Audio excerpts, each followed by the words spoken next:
Welcome to the Bobverse. It has been a fantastic read for us, and here we're talking our review of Dennis E. Taylor's We Are Legion, We Are Bob. It's been, like I said, a fantastic read, a super fun one. It's the first book, and I think the Bobverse, or whatever the series is called, but a really fun one. What did you think?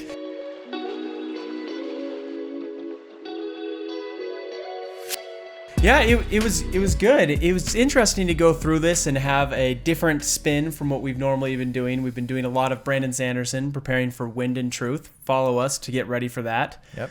But it was nice. We had some extra time, so we got to read it, jump into some more books. We're reading Bobverse this week. Yes, very rare. We're reading Red Rising next week. Very excited about that book.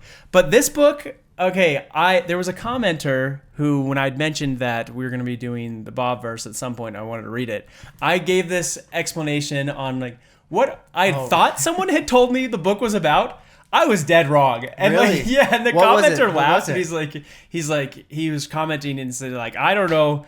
Like, this is hilarious to hear your explanation of what this book is, having read the book. I just explained it as it was a person who had like humanity had put all of their personalities into an AI and sent it into outer space to go look for like life. Don't know where I got that from. That's not this book. Not that far off though. It's not crazy far off, but it is hilarious that I was like, that is pretty funny. I was reading this book and I'm like, nope. Like, I am just so embarrassed. But that's the thing though. Like, I hadn't read the book. That's what I had heard the book was about, but not that. I don't know. That's not what I thought the book was about. So, well, all in all, I had no expectations. I had zero idea. I didn't even read like the inside cover. I had nothing going into this. It could have been anything, which was fun.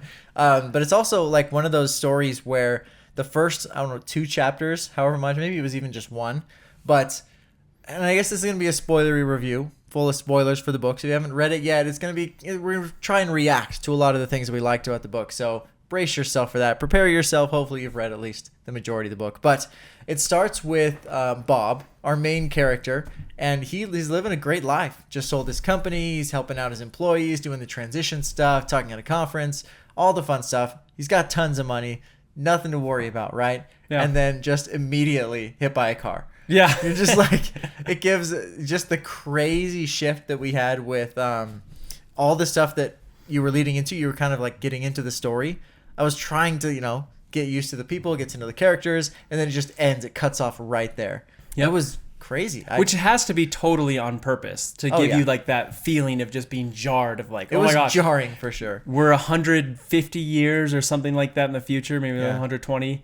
Can't remember, but something like that. It's a while into the future, but it's one of those things where you're so invested in his story and you're like, oh my goodness, what happened? How did he die? Why did he die? What's going on? And they just let it go. They're immediately into his next challenge. Yeah, and the whole world is completely different by the time he wakes up. But this is the first cool question of the whole book. So when he wakes up, he is still Bob. He thinks like Bob and everything, but is he still Bob? And this is the question because in order to awake Bob, he had previously made a deal with a company to freeze his brain, rebuild his body, and cure him of some disease. Of whatever he would have died of. Yeah, he was going to die of something. It's like an end-of-life plan. It was like, he wasn't necessarily like going to die of anything. Oh, really? Maybe I missed this then. He just set up with the cryo lab. He's like, I'm just going to, save myself for the future, almost like Walt Disney-esque, where he just freeze your brain and say like, okay, I'm going to take care of this. Walt Disney-esque? Did Walt Disney do this? Yeah, pretty sure. What? He's cryo-frozen? At least he investigated that. Is that how that was something he was thinking about? Is that how he died? Is he froze himself? That's amazing. We could have Walt Disney back. I could be completely wrong. You heard it here first. Sure. We're going all in on this. Jaden says that Walt Disney could come back any day now. So.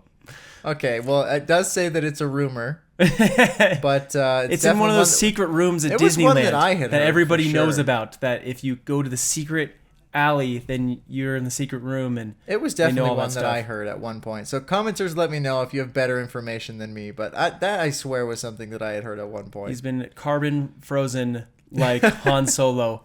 Yeah, it's not something I look into now. But honestly, I was like at least 85% sure of that. Anyway, Yeah. So Bob chooses to work with this cryo lab, and they say, like, okay, we'll freeze your brain. Like, he gives them the deposit, and then they take care of all that stuff. Yeah, because for some reason I thought he had something and he was going to die anyways. And so he's like, hey, like by the time I wake up, they're going to be able to solve this disease that I've got or whatever, because they'll have the technology for it. I think that's the general consensus for cryotherapy, like cryogenic freezing in general, Yeah. where they say, like, I can't resolve this now, but just freeze and give yourself more time. That's fascinating. Just take care of it later. It's fascinating. And like the whole, like, even his friends and family are like morally conflicted over it. Just like, do you, like, you're going to wake up and all of us are going to be dead and you're not going to know any of us.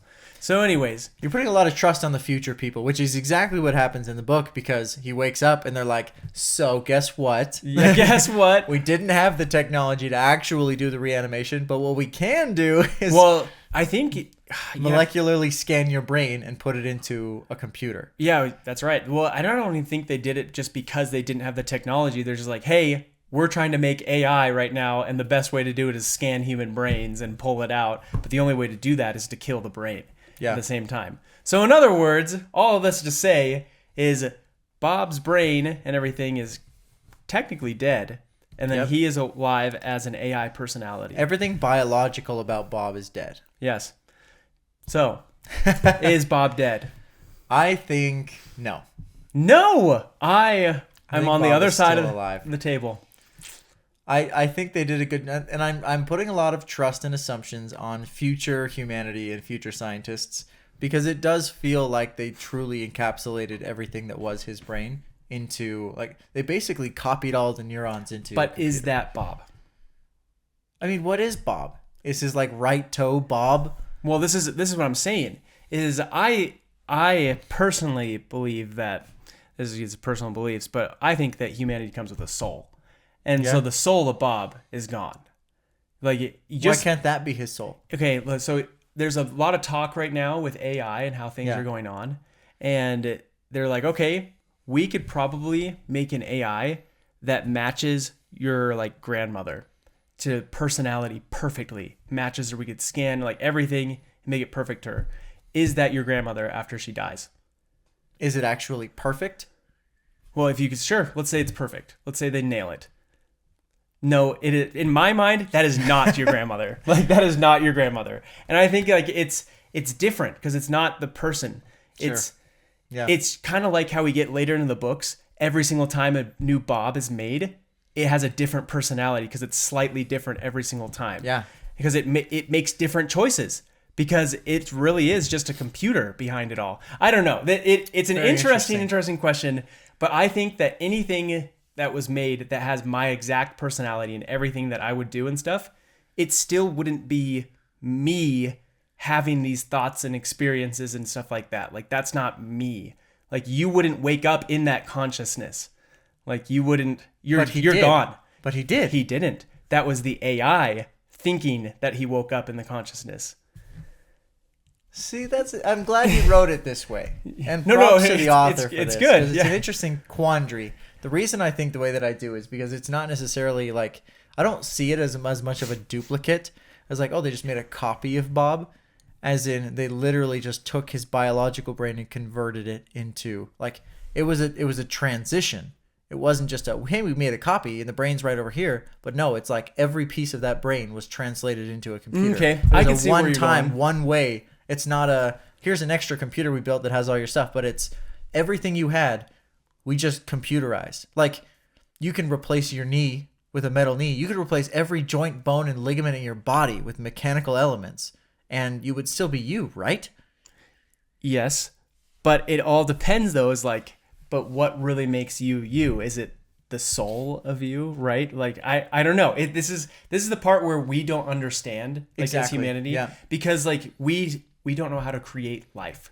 We're not at that level, like, by any stretch. Like, yeah, but further than not knowing how to create life, we could create AI that mimics life. Eventually, someday, people are saying, like, AGI and things like that, right? Yeah. But is that creating something living? Like, something that can beat its heart on its own or something like that. Like, there's a soul that's required for that we don't know how to put into a living thing. Like, to make something that's dead living.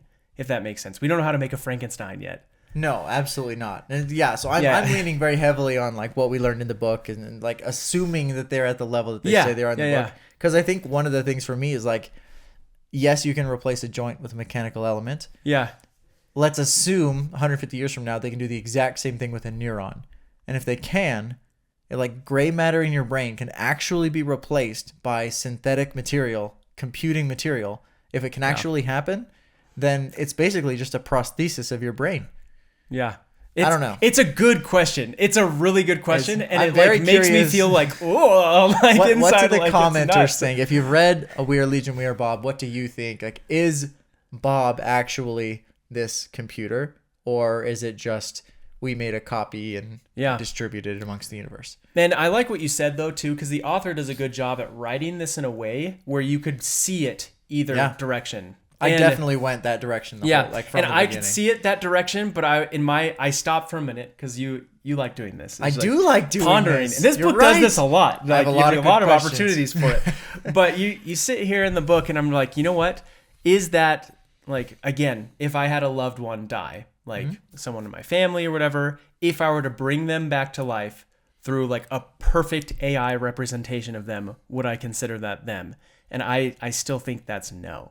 And so for me, I took that idea and I'm like, okay, I'm going to accept that Bob is a different Bob, that he is not the same Bob as before. And all he is everything's like Bob's thoughts and memories and everything. But in its essence, though, this makes the perfect AI that's human, that doesn't have like any, like, don't kill humans, that's your only directive and stuff like that. But then you like run into problems with that. But it's a cool solution to the AI problem. It's just saying like, hey, let's just make an AI that's exactly a person and then have them run and do their own things based off of that. It's an interesting solution. What's also interesting to me is that the computer generated, right? They call them replicants in the book, right? Yep. Most of them go insane. Oh, yeah. So like they have to have some element of like they're beings. Yeah, well, it's because they think they're humans. Yeah. Even though in my mind they're not. Like they think they're humans so much that they go nuts. Yeah, it's wild. But it is cool that the champion Bob of the story is able to get through that kind of almost re-education process to say, now your code. And he's like, sweet. That sounds great. Yeah. I'm all in. Yep, he accepts it. He was a computer engineer, we have to assume, right? Software engineer. He owned a tech the whole company. time I was reading this book, I'm like, Jaden is going to be loving this. I like, did. This is I every part of it. It was great to see like how he like tested out his sub processes in a sandbox, and he was like running all these simulations. Yeah, like that's brilliant. I love it. This is right up Jaden's alley. It was so working cool. on tons of different projects with different versions and improving things. Man. Like I am really excited to see where this goes, and this is jumping forward a little bit because the like ability he has to like dilate his own time. Oh, that's cool. Was just so cool. And I'm like, when they get into battles, like they did a little bit with like the Brazilians. I mean, we'll talk about this later, but where those like battles back and forth. But I think like a one-on-one, like AGI to AGI, where you can manipulate your own time to like make different things happen. And they stop and like have coordination meetings for a moment. And yeah, I think that's way cool. Again, the whole time I was just thinking, I'm like, Jaden will probably want to be Bob. Like, I would totally want to be Bob. Aside from the fact that all your loved ones are gone, that stinks. Yeah, seriously. But it was cool. Oh, it was very, very cool. Okay, Jaden. So what are your next thoughts on this book? So next thoughts are, he's the replicant. He's a computer now. And he goes, and I thought it was interesting how quickly he reverted to, I need to create a virtual reality for myself or I know I'll go crazy. Yeah. So he doesn't necessarily create like an analog, actual like prosthesis version of himself that he can interact with the world. But what he does do is he creates a full and as accurate as he can virtual reality environment that he can exist in. Even when he's doing things, manipulating time and stuff on the external world, he has his own internal like VR system that he can like talk to his, what he calls Guppy, but is like basically his program interface, and he can just communicate. Yeah. Like back and forth. It's like his personal AI that he created, right? Like, or it kind of becomes AI eventually. Guppy? Yeah. He didn't create Guppy. Yeah. But like it is AI. It functions like AI, right? It's basically just like an interface. What I can't remember, but it was like GUPP, like tons of acronyms in this book. Yeah. It was basically like general program interface, something like that. where it's something that reads out and synthesizes data from his sensors. Yeah. From his, but I'm just saying, like, because he communicates it with it, and it's like it's starting to have like a personality. For sure. And stuff. Yeah, he cranks it up for sure. He makes some augments to it for sure. Exactly. But it's cool that he's distributing his own. This is another thing that I want to talk about when he like creates his self. So he really kind of tweaks his own self. Like you think about how people will, you know, in the normal biological world, like they'll train or they'll like work on something, they'll practice. But he has the ability, because he's computer, to like create his own components. He can reallocate memory stacks, which is like super awesome because he can encapsulate different things. He can create sub-processes, sub-routines, all the things that he's building on top of himself to make himself more efficient. I think is just really cool. It's a dream for you. It's a dream. Yeah. But it's also fun because I can tell how much research went into this. It seems like an insane amount. Okay, I wanted to talk about this. So writers like this just blow my mind. And this actually happens more than you realize. The more I learn about authors and what they do, and this is why I love reading the acknowledgments, is just seeing all the research, all the consultants that they talk to, the things that they research for days. I was listening to Sanderson and Dan Wells. They have a podcast where they talk about their writing and everything. Mm-hmm. And I think Dan Wells talks about, he's like, I once spent an entire day studying how dams work and like what would happen if a dam collapsed and like something like that. I'm probably getting the details wrong of what exactly it was, but like they'll spend forever studying just the smallest details on what like matters. But on sci-fi, it's the standard. It's even more standard than any other book because they're trying to pull real science, real theories out of this thing. And like to know that kind of like level of physics to the point where you're starting to create your own technologies that haven't even been invented yet or probably theorized yet. Maybe they have been, but like that part just blew my mind to think like, wow, he's inventing his own technologies in a book. And like, that seems plausible. Yeah. That's the big key for me. It's one thing, like there's a certain gray area that we allow authors to live in. Yeah. Right. When they're writing these books, it's 150 years from now, you can make certain assumptions. Like the assumption I made earlier, like that they're able to create a synthetic neuron and brain and all this stuff. Like you think about it has petabytes of processing power in your brain, right? Like that's just astronomical. Petabyte. Word of the day. What is petabyte? You think megabyte, gigabyte, terabyte, petabyte. Petabyte. Is it 1,000 terabytes? 1,024. Wow. Yeah. It's kind of weird how that works, but it's based on the binary. Okay. It goes up to 1,024. Because I thought 1,000 gigabytes was a terabyte. 1,024. See that? It'll get you every time. I know. Gets me every time. This is why. But it's 1,024 for every level. That's right. That's why he's the software engineer. I'm the accountant. I'll tell you how much it costs. Probably a lot. But I actually won't tell you how much it costs because I don't know off the top of my head. But. And that was one of the things that I just thought was so cool, that he has that ability, but also that it didn't drive him crazy. That he was just like, okay, if I can create this VR, I can run this VR. I'll need to, create more memory. I'll need to grab some more memory. I'll need to do all these different things to allocate resources because that's me now. Like that's how I can control my own environment. And I think control of your environment is a really, really important element to not going crazy, especially because he knew he was going to like basically exist forever. Yeah. And that's got to be such a bombshell. It should be like, you will exist forever. Yeah, like we're not talking, decades or even hundreds of years, talking millions of years, and that's billions, crazy. Forever. Potentially. That has got to be such a wild when you start to like think that far out or try to. That's got to drive a lot of those replicants crazy. And like I said, we read a lot of Sanderson, so I always like think back to this. But he has characters who live a long time and they start to go crazy. Because they've lived too long. And so like, does that eventually happen to Bob in the later books? Because he's like, I've just been around too long. So I wonder if Bob creates a self-destruct time, like aging out, getting old. Like, I don't know. Does that feel good to have that? I wouldn't be surprised if there was in future versions of the Bobverse, if that came into effect. Because think about it now. He just sold his software company, so he's used to tackling hard problems. He even says it in the book. He's like, one of my favorite things to do is just dive in and tackle a hard problem in the morning. It's like so much fun. And that's what he does. He finds problems and he finds creative solutions to them. And that's just like exciting for him. It's a challenge. There's stuff to do constantly. At least in this book, he always has something to do. Yeah. And I think that's going to become interesting when he solves the problems he has. He's replicated himself through this process so many times that eventually there will be Bobs that just don't have anything to do. Yeah. And that is probably an interesting, book 2, maybe book 3. Are you telling me that we're gonna have to read the later books? We probably will. We probably will. It's really funny. I actually did like it a lot. I didn't mean to make it sound like a negative way. I'm just like, we're like, are you telling me we gotta read that? Yeah, if I don't say it, the commenters are gonna say it. I know, it seems interesting. So we've enjoyed that first book.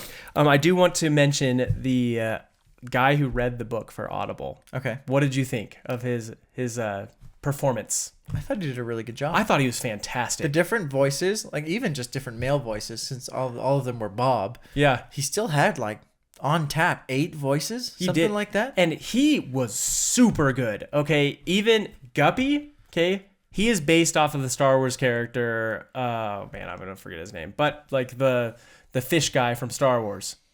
That is the General Akbar. That's what it is. Star Wars. Star Wars. Yeah. Oh. I'm pretty sure. And it's the guy. It's a trap. He sounds exactly like him in the book. He nailed the voice. And even his Bart character, who's like after like, I'm assuming The Simpsons. Yeah. Homer Simpson. Yep. Yeah, and so like he sounds like Homer Simpson in that part. Like he just nailed all of his voices. I was really impressed with that. Yeah, it was funny too. On a side note, of all the different people that he had to create, so we're like, okay, well, everyone's got to have a different name, and then some of them took on like cartoon characters, and some of them took on like more serious things. I just thought that. Did you think it was interesting though with the different Bobs? They came with different names, they had different pieces of character, whatever. But why would they have different voices? That was interesting to me. I think that it was just them wanting to take on their own personalities and be separate. It was all computer generated though, right? So like they just tweaked their own voice. Yeah, I mean, did he create his voice when he first became a replicant? I don't think he did. I mean, I think he was like remembering his voice, but I think the other Bobs were more just kind of like, hey, this Bob already has that personality and voice, and so I need to take a different one. That's the way I kind of took it. The voice thing was interesting to me because I didn't make that connection where it's like I totally see that they have their own personalities and they've kind of grown into a different version of Bob, but it was interesting to me. Yeah, I think most of the Bobs had the same voice, except for like the Garfields and the Homers and things like that. Okay. And I think that was more just because this is the Bob that's like kind of like crazy, loopy, like whatever. Not crazy, but like just a little bit more hyper.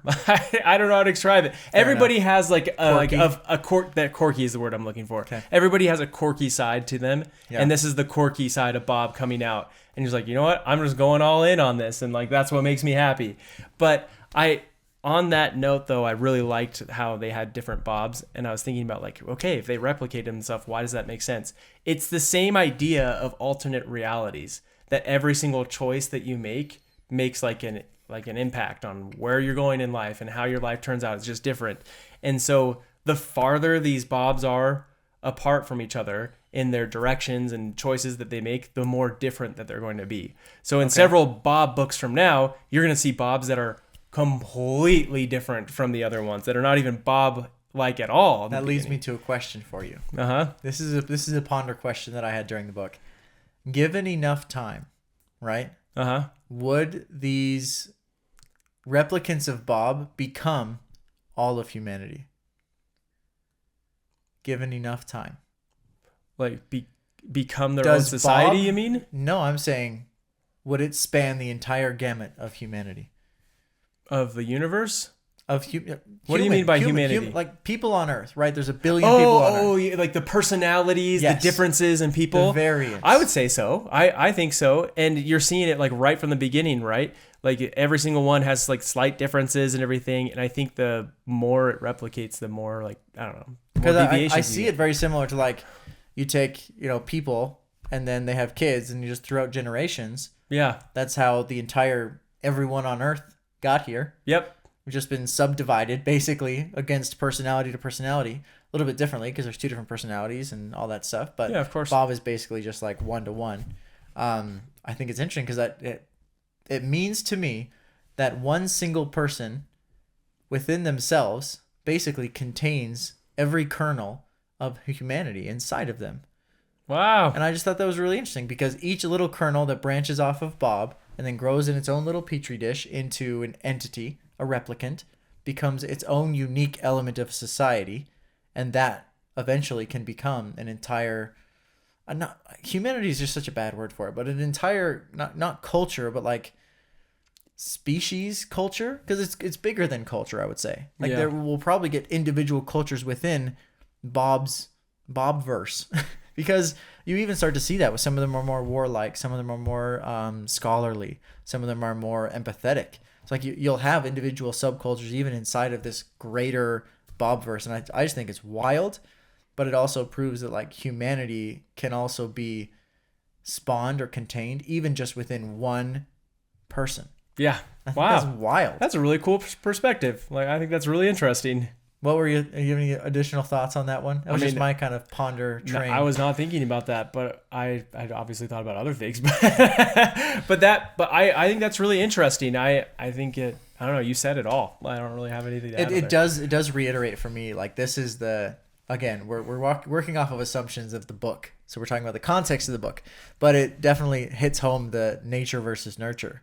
Because it's like literally every single one of them has the same nature. Like you were saying, all these little decisions kind of compound and become an entire personality.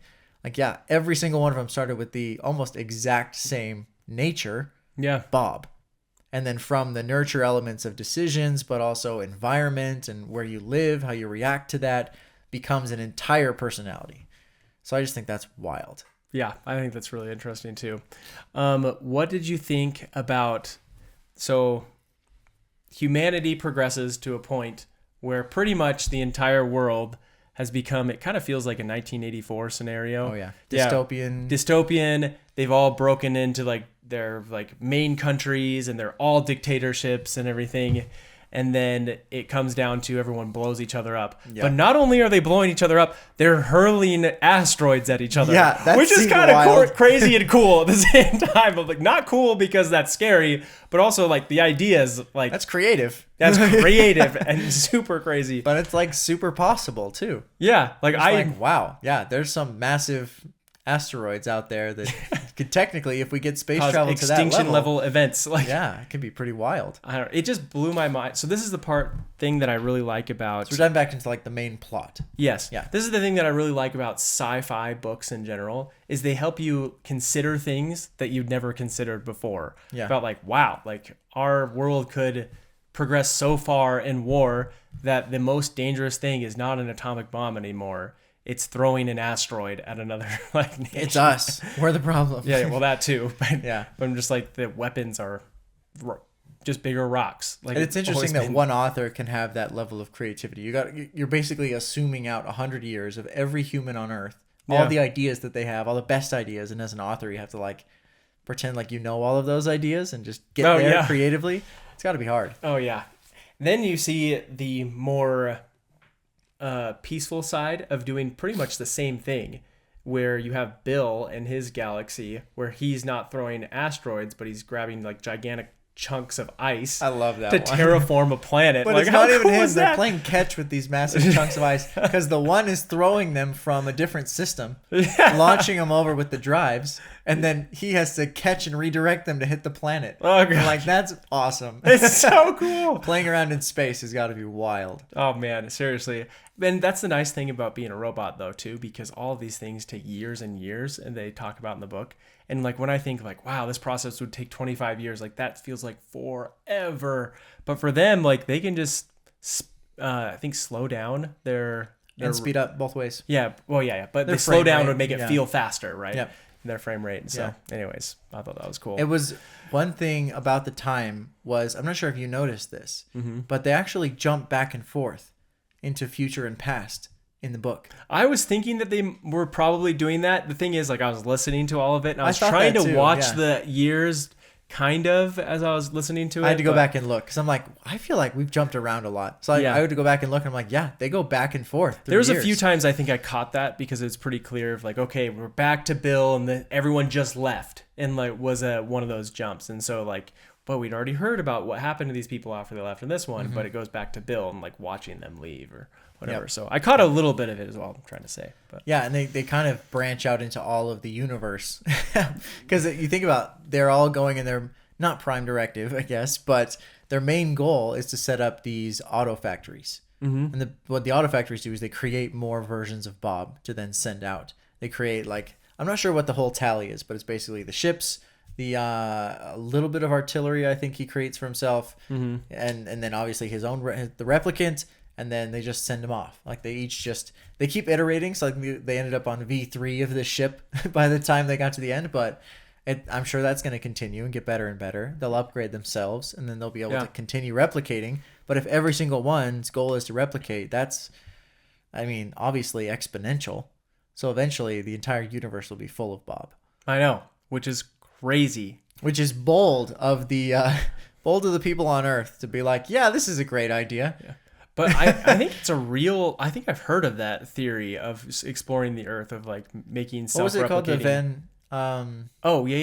The Van Noy probe? Yeah. That's probably why, like, that part has to be real theory and stuff like that. That would make sense, especially because it's got a name on it. But yeah, it was just wild because, like, you're taking a big chance there.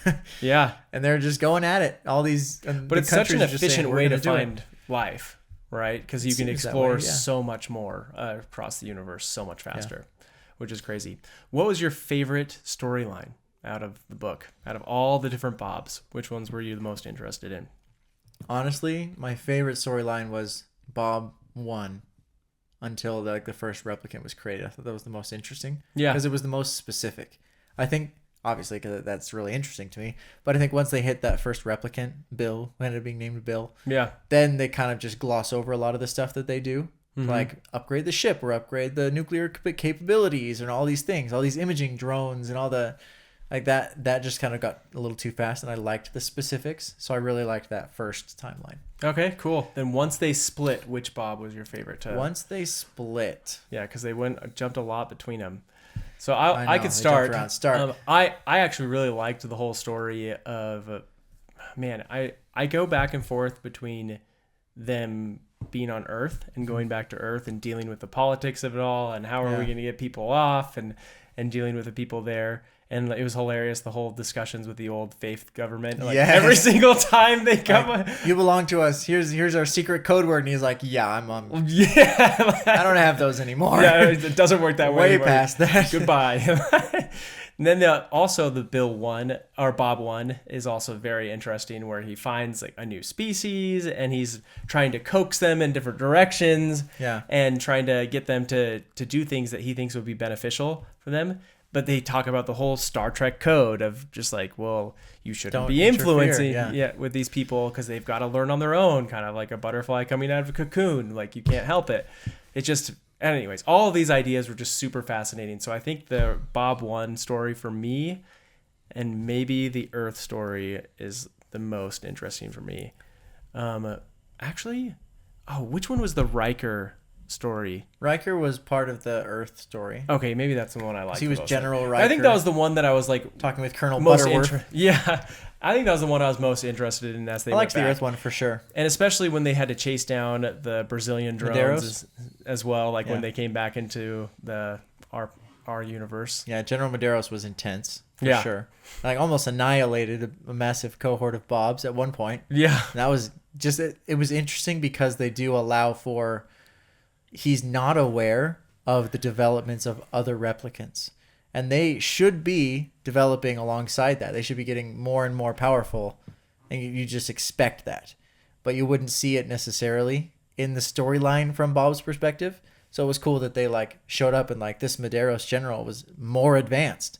And they was ready to go. Like it was intense and scary. You weren't sure if they were going to survive. But before all of that, I think one of the things that kicked off this kind of race, you think about Medeiros, you think about Bob, you think about all the other replicants. I can't remember, Milo maybe, or maybe that was one of the Bobs. One of the New Zealand guy.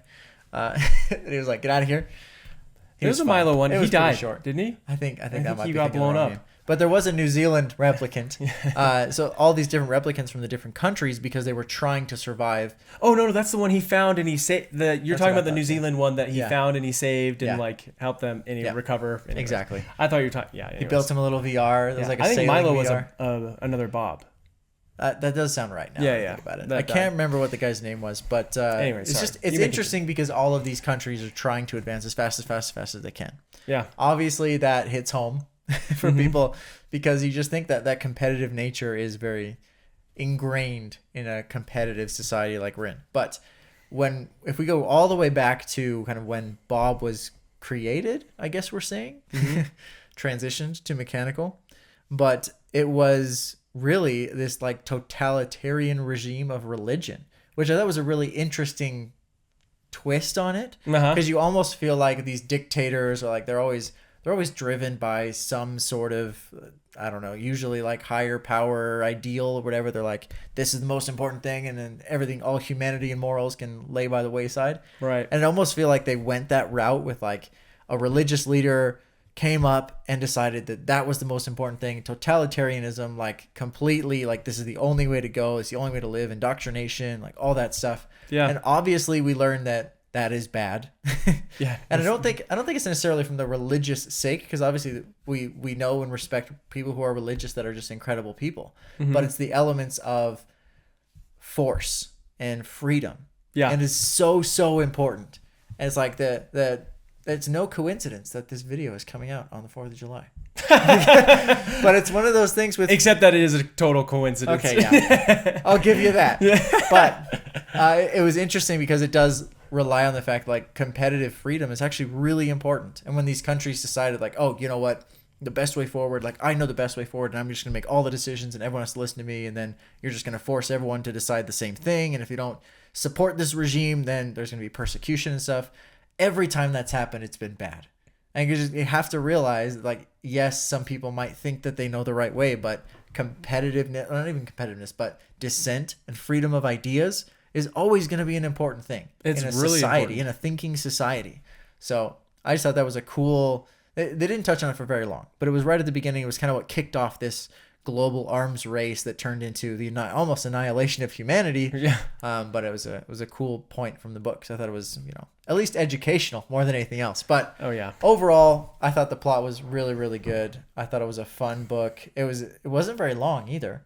Did we read it in like a week? Yeah, we read it in a week. Not even a week. I took the whole week. I was not. I was listening to some other things at the same time, and like just other podcasts and things like that. Yeah, and I was like, oh freak, I got behind, and so I was like flying. I think today I was listening on 2x speed. I got up to 2.5 by the end of it, and like it's flying. But still, jam. I was still able to enjoy it though, which was great. That's what matters, right? Yeah, I'm sure that's why you started to be like, what year is it? Which Bob are we talking to? I was paying attention to that. A lot of that were drives in the car. That's what I'm saying. It's hard. Yeah. I had a hard time. I know. And I just kept on looking at the screen. I'm like, okay, we're with Bill. We're with Bob. We're with Riker or whatever. Yeah. So it was a fun space exploration book with a twist.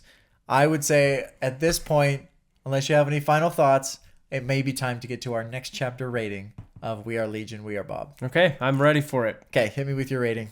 Okay, I've recently decided that I don't need to go so far into decimals. It's starting to stress me out. I'm like, what decimal am I? I may do like a half point or whatever, but just so you know, I'm going to be rounding to numbers and things like that. So it's going to be out of 10. I will continue the decimals forever. You can do that. You can continue doing it.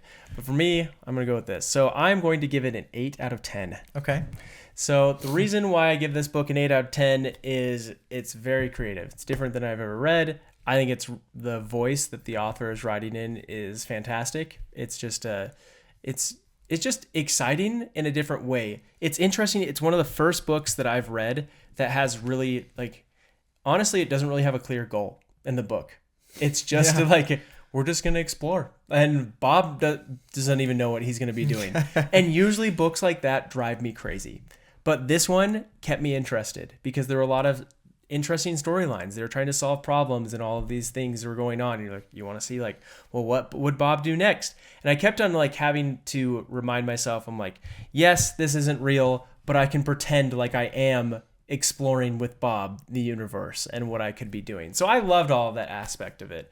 The part that brings it down for me is same thing though. It is that there's no like overarching like goal that we're like aiming for in the book and everything. Yeah. So it surprised me that I was still able to enjoy a book like that, but it still brought it down a few notches for me.